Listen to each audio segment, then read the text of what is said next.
What's up, YouTube? Welcome back to KangBrosTV. A quick roundup on the Liverpool's victory against Aston Villa at home. What? They won a game at Anfield at home in 2021? Nah. See what I mean?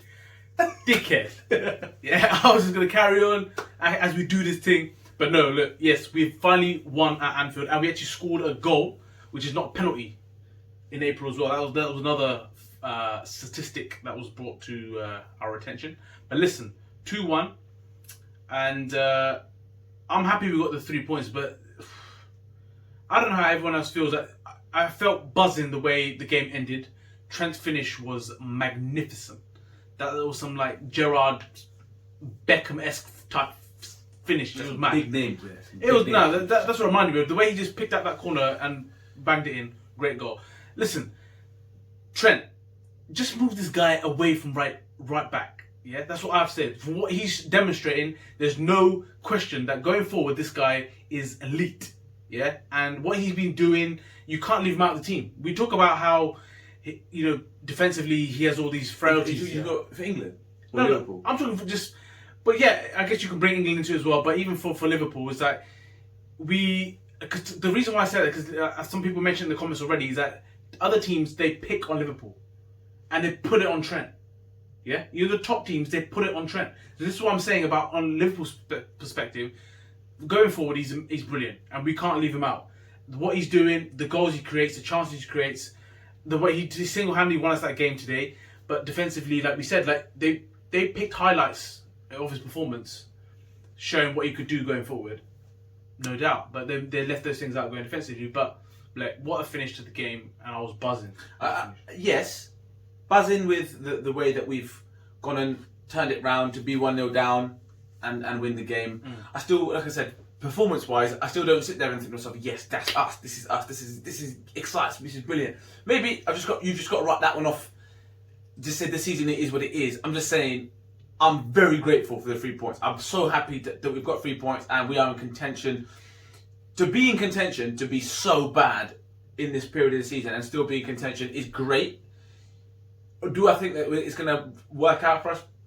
Chances that it won't, but the fact that we're in contention is great. But like I said, performance-wise, I still look at it and think, these guys look like they've just started playing football together. Do you know what I mean? One thing I will say is, I did like the fact that the manager had changed tactically a little bit, and I felt that the fullbacks weren't always out there, and it was a lot more narrow, which meant that the midfield didn't have enough time for them. They killed us last time when they had so much space in the middle of the pitch. They just had freedom of the whole pitch. Scored 7. But this time round, I felt as though tactically that we were flooding the middle of the pitch a bit more, which meant that when we got the ball, we were allowing the forwards to be isolated, which was good to see. It was something different, and it was good to see. My only takeaway from it would be that when Firmino's in that team in midfield, it calms me, bro. It calms me. The thing is, you hit the nail on the head, right? With the way when we go forward, it literally looks like these players is the first time playing against with each other. Villa was so shit in the first 30 minutes, it was unreal. They were literally giving Liverpool the ball. Literally said, here you have it, mistake after mistake after mistake. And we could not penetrate it. The Salah miss at the beginning, like you touched on in the last video, like yes, Salah's great for all the goals that he gets, but everyone knows about the chances he misses. But Villa were literally giving Liverpool the ball and we couldn't make it count. And then to add more salt to the wound is when Mane came on. But like I said, confidence is such a thing. It really is. It doesn't matter how high you are, you're never far away. Confidence is definitely evident. I understand that. But Jota, for me, looks like the one that they look at and think, you know what, I'm glad this Don is here. Because without this Don, we'd be struggles. That's what it looks like at the moment. Salah is just going to go and do Salah things. Score goals, miss chances, still turn in big numbers. Again, I go back to that point. If you put one of them stone cold killers in that position, when that ball drops to Salah, it's a galazzo. So that's what I'm saying. But I'm not going to get too disheartened by it, because like I said, we even not won a game at Anfield all year. So listen, I'm going to enjoy that. We didn't once look like we were going to lose that game because Villa were that bad. And like you said, Villa looked half the team without Grealish. Like Grealish, you can tell they miss him highly. But I don't want to get away from the fact that what's happened to Mane. Let's not just ignore that just because things are not happening for Liverpool's way. But where's that guy at Liverpool Sport who said Mane is the best player in the world? He's a and throwing down that tag of world class players, the world class players do it year on year on year on year. Yes, he done it year on year, but that's what I'm saying. They're elite players. They're elite players, but they're not world class. The world class players are the ones that turn in them numbers. It's almost like, right, boom, I'm sticking 30 goals on his back because you got that. They're world class players. Suarez, world class. Messi's obviously Ronaldo's world class. Salah, for me, is world class. Because whether or not you want to be critical and say there's your 30 goals, you man chip in with the rest. Harry Kane, boom, there's 30. You man find the rest between yourselves. That's the levels that we're talking about, I feel. But the thing is, what's happened to him? I'm saying that that at the end there, he could have easily slid through Jota there, and I guess he went for the goal because he thought to get his confidence up, maybe, or get on a goal on the score sheet. But his, like you said, his confidence is completely shot. He looks half the player. Even when he's on the ball, he loses the ball, and it's completely gone. Do you know what? And you're right. I don't want to give that too much airtime because I think you're right. Don't get me wrong. You are absolutely spot on. For me, I do feel that with these types of players, they are a goal away from things falling into place. I do feel that because they are, like I said, I'm not disrespecting him at all. He is an elite football player. I don't think he's quite at that level where you can pin everything on I don't think he's quite there, but I think he is an elite player and things can flip like that. And his work ethic and the way he's always battling and getting into positions, I do feel like it's not that far away with him. I always believe that. But then I've been saying that for the whole season. So it's weird. And then I'm going to quickly touch upon, and I don't want to give it too much show time, but VAR. I've said this many times before. Whether you have VAR or you don't have VAR, you're always sitting there talking about a decision. You might as well scrap VAR and just still talk about the decision because it's not eradicating it, it's creating other discussions and it's still talking about discrepancies. If you've still got discrepancies, scrap the thing. Until it can't work. The other thing is, there's times when you're looking at it and then the ball's clearly gone off for it's not a foul, or someone's won the ball, or it's clearly someone else's corner. They need to find a way to give people the chance to review that decision very quickly and say, review, because that's definitely not a corner. Because if that leads to a goal, you can't do fuck all about it. And that you've got technology there available. Listen, like you said, I don't want to give it airtime. It wasn't offside.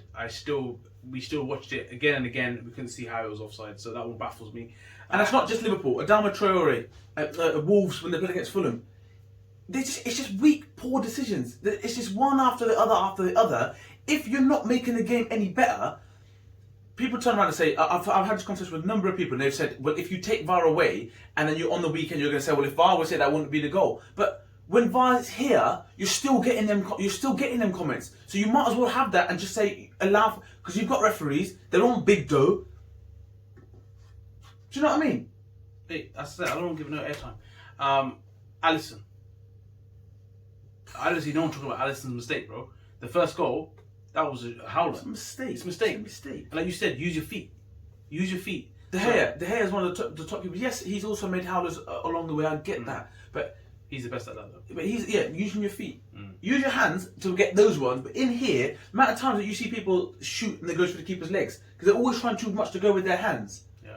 So it's a mistake. It is a mistake. You can't get away from that, and you've got to address it how you see it. He has not been at the level that he has set when he come in, which has been very high. I get that, but that's where you pay the money. Do you know what I mean? So it's. I'm not saying it's a cause for concern. I think everyone needs a chance to just recharge batteries a little bit. But he has had a lot going on this year himself personally, and I think he could do with some batteries being recharged. Yeah, and I'll give a very, very quick shout out to Shaq.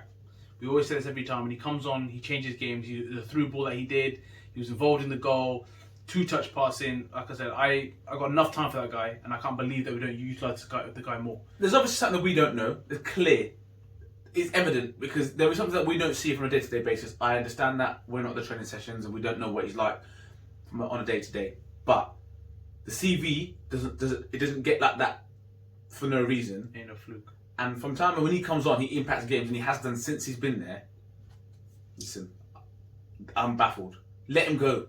Just let him go then, innit? Because if you use him every single week, then I'll be like, obviously he's a massive part. You don't even use him every single week. When he comes on, he does something. Just let him go then. Cash in. Because he's still gonna copy 20 to 30 million.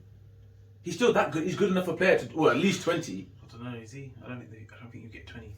Brewster was 25 million. Yeah, that's because of the age thing. But I don't. Yeah, but this guy's proven. Yeah, but he's getting. I think you struggle to get. I think you struggle to get 20. Well, like I said, I still think there's P in there to be made. But either play him and use him properly, or just let him go because it's almost just a waste. Yeah, I don't get it. But that's what I'm doing a very, very quick shout out. I think man of the match probably got to give to Trent. Like I said, he wasn't for me. He wasn't the brilliant defensively, but the goal in itself, and he did do good things going forward. So I think he. For me, I think I'm slightly different, but from Fabinho, for me, it's just. I don't know. Maybe it's because I like him or whatever. For me, he was my man of the match. Everything I've seen in that game is just he's at the heart of everything that we do, defensively and offensively. He's just there. So for me, like I said, he's arguably the best. Him top 3 anyway in the world in that position at the moment. Top 3 in the world. I watched Casemiro the other day and he called madness. I was just about to say he called madness. I was going to bring that up. Do you know what I mean? Like Firmino was off it as well in that game. Just 3-yard pass he couldn't complete. So that's the our take on the video on the game. Let us know what your thoughts were on that. And obviously the next one will be Real Madrid on Wednesday. And we've already told our thoughts on it. If you haven't, go check out the video on our prediction. But we ain't really not really much. I'm really holding. But you know. We could listen. We pray. We can hope. We've just won a game at Anfield. It's going to be bliss as well. So I don't know if the Spanish fans are going to be on it, but we'll see. So yeah, until then, don't forget to share, like, and subscribe, and definitely comment.